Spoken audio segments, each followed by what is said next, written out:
बोलिए सतगुरु कबीर साहिब की जय। गुरु साहिब की जय। वर्तमान आचार्य साहिब की जय। आचार्य गद्दी बढ़िया की जय। अपने अपने गुरु साहिब की जय।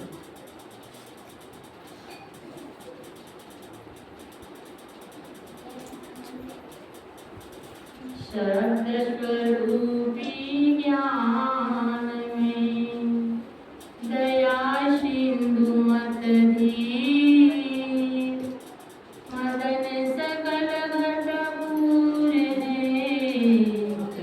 करिता सत्य कबीर। जो कोई माने सत्य करी पाका करे विचार काया में करितार है मिलत मिलावे पार। जय सत सुकृत जय मुनीन्द्र प्रभु जय करुणामयी जय कबीर कलि दुख हरण सदा नमामि। आसन करे विराजमान साहिब के चरणों में संत समाज भक्त समाज नेमी प्रेमी गुरु भाई एवं मंदिरों में खूब मजा आया। मेरे लिए भी कुछ सेवा है तो मैं भी कुछ समय सेवा में करती हूँ। साहब कहते हैं आपने लेने को सतनाम देने को अनुदान करने को है अहिंसा भूखन को हनुमान। साहिब कहते हैं लेने को सतनाम। बहुत लोग तो सतनाम सतनाम कहते हैं लेकिन कहना उतने तक सीमित नहीं है। साहिब कहते हैं ले तो लेते हैं पर उसको चलना बहुत कठिन है। सतगुरु कबीर साहिब हमेशा समझाते हैं कि सत्य नाम कहते चलो। कहते सत्य कहते तक नहीं है उसमें कुछ अपने विचार वाणी इस प्रकार हमको चलना चाहिए। नहीं चले तो कुछ न कुछ दुविधा आ जाती है और इसी पे लोग भटक जाते हैं। कहते हैं कि जो हमको गुरु ने ज्ञान दिए है तो हमारा कुछ फायदा ही नहीं हो रहा है, ऐसे लोग सोचते हैं। सतगुरु कबीर साहिब कहते हैं अगर आपकी ऐसी सोच है तो ये गलत है। क्योंकि सतगुरु कबीर साहिब ने कहा है कि हमारे मन में ऐसी इच्छा नहीं रहना चाहिए कि हम कुछ भी कार्यक्रम करते हैं या कुछ भी साहिब का नाम लेते हैं तो हमारे पास धन संपत्ति सब आ जाए। ये हमारी भूल है।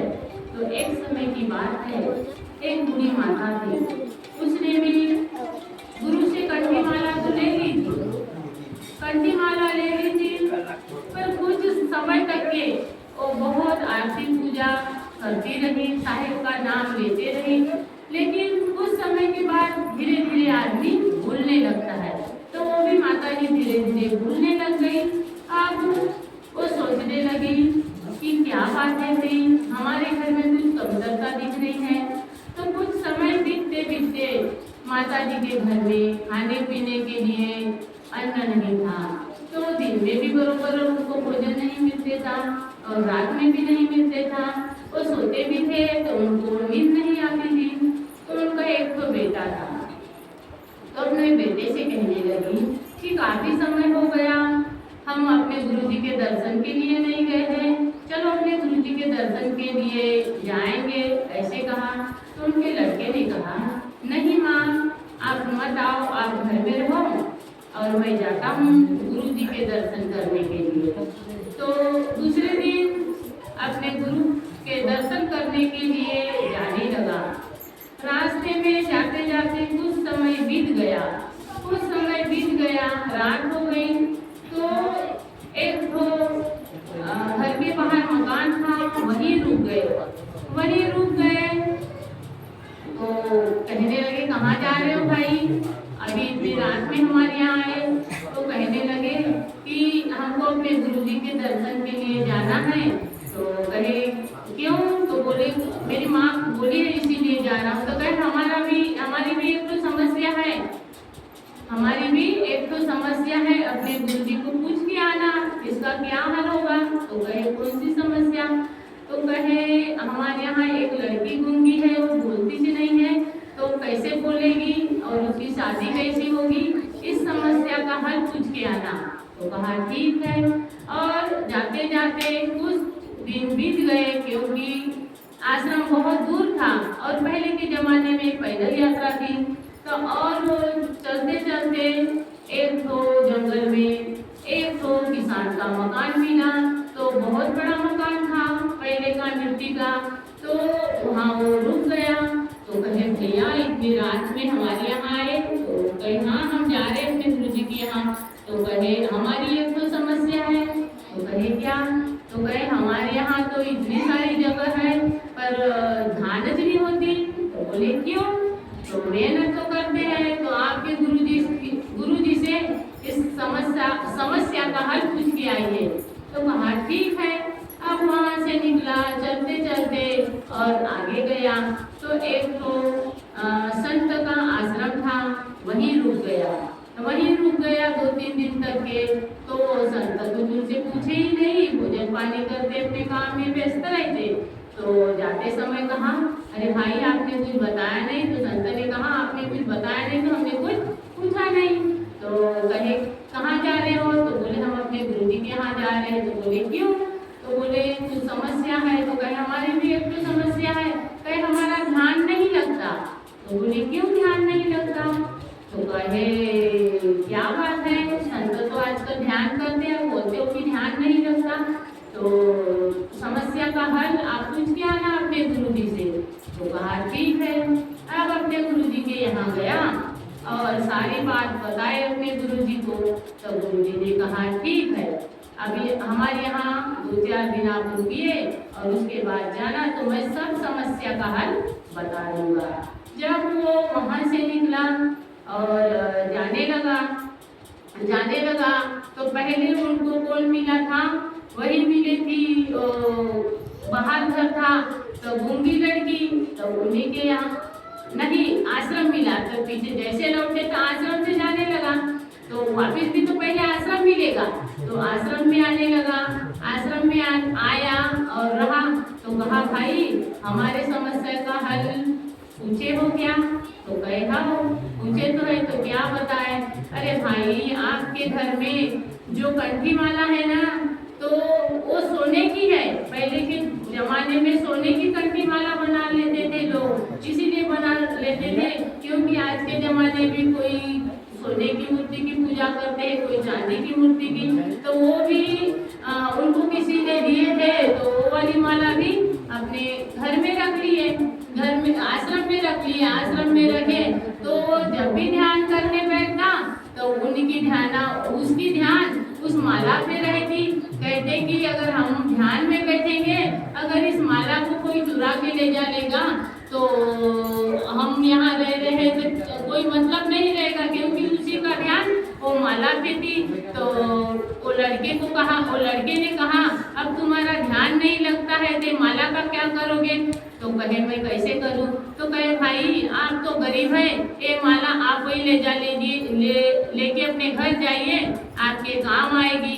तो कहा ठीक है संत जी मैं लेके जा रहा हूँ। और जब दूसरी बार जब गया दूसरे किसान के यहाँ गया तो किसान ने पूछा हमारी समस्या का हल पूछ के आ गए। तो कहा हाँ आपकी समस्या का हल तो पूछ के आ गए है। तो क्या कहा संत जी ने कहा कि भाई आपके खेत में एक तो कलश का हंडा गड़ा है, तो आपके पास भी धन है और हंडा गड़ा है, तो आपको भी पता है, लेकिन आप किसी को दान पुण्य नहीं करते हो, इसीलिए आपके यहाँ धान तो होती है पर आपको ऐसा लगता है कि हमारे यहाँ कोई फसल नहीं होती। तो कहे इस कलश का क्या करेंगे, इसमें सब सोना चांदी है और पैसे भी है। अब उसको मालूम था किसान को। तो कहे अगर आप किसी निकालोगे यहाँ से अंडा तो पुलिस आ जाएगी, पुलिस लेके जाएगी। तो कहे अब क्या करूं? तो बोले अब आपका विचार है, ये आप गरीब में बांटते हो क्या, किसको देते हो? तो उन्होंने कहा आपकी मर्जी है। तो कहे कोई बात नहीं, एक कलश निकालते हैं और आप ही को दे देते हैं। तब वो लड़के को दे दिए। अब वहाँ से चल दिया, वहाँ से चलते चलते मिला वो गूंगी जहाँ लड़की रहती थी, तो उनके यहाँ रुके। तो कहा कि आप हमारी समस्या का हल पूछ के आए हो? तो कहे कि हाँ, हम तो पूछ के आ गए हैं। तो क्या कहा? तो ऐसे कहा कि ये लड़की जो है किसी को भी देखकर अगर हंस देगी तो उसी लड़के से इसकी शादी होगी। तो कहे अब सुबह सुबह की बात थी। अब वो लड़का जो है बाहर निकला तो पहले क्या है, लकड़ी से दतुल करते थे, इनकी लकड़ी से। तो ऐसे जा रहा था, जैसे उस लड़की की नजर पड़ी तो हंस दी लड़की। तो बताए कि आपकी लड़की तो हमको देख के हंसी है, तो कहे हम आपकी शादी इसी लड़की से करेंगे।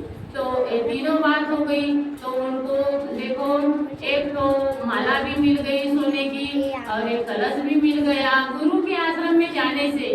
क्योंकि गुरु के आश्रम में गया तो एक तो सोने की उनको माला भी मिल गई और एक कलश भी मिल गया। और जो गूंगी लड़की थी वो सोचता था, उसका बाप बहुत परेशान था, कहते था अगर किसी की लड़की गूंगी हो तो उसके माँ बाप बहुत परेशान रहते हैं कि मेरी लड़की गूंगी है, अगर इसके लिए योग्य वर मिलेगा तो कहाँ मिलेगा, कहीं नहीं मिलेगा, इसलिए परेशान रहते था। और उनको देखो वापिस वहाँ से जो संत जी क्या चले थे और वो अपनी समस्या का हल बताए, तो उसी लड़की की शादी उस लड़के से कर दिए और अपने घर गया। तो उनकी माँ ने पूछा बेटा क्या लाए हो? गुरु जी के पास गए तो समस्या का हल बताए हो? तो कहे हाँ माँ, मैं सब समस्या का हल बताया हूँ। तो मुझे तो संत जी ने कुछ नहीं दिया, संत जी ने कुछ नहीं दिया। मैं गया, भाव बंदगी किया और 2-4 दिन रुके रहा। तो हमको रास्ते में 2-3 लोग मिले थे, उनकी समस्या का हल बताए, वापिस में आते रहे। तो एक कंठी माला भी मिल गई सोने की, एक कलश भी मिल गया और आपके लिए एक बहू भी डाली है। तो कहा बेटा गुरु महाराज की इतनी दया होती है? तो कहते हाँ माँ, हम तो कभी कभी सुनते थे कि हम मांगते हैं तो देते नहीं है। तो कहे नहीं देते हैं गुरु महाराज, पर हम लेने के योग्य नहीं रहते। तो कहते हैं कि गुरु समान दाता नहीं, याचक शिष्य समान, अमर लोक की संपदा, सो गुरु की निदान। तो हमको संत तो देते हैं, सदगुरु कबीर साहेब भी देते हैं, लेकिन हम उस पर कभी अमल नहीं करते और लेने के योग्य नहीं रहते। तो मैं यही उठाई थी साथी कि लेने को सतनाम है, देने को अनुदान, करने को है अधीनता, ऊपर को अभिमान। तो बोलिए सदगुरु कबीर साहेब की जय, गुरु साहेब की जय।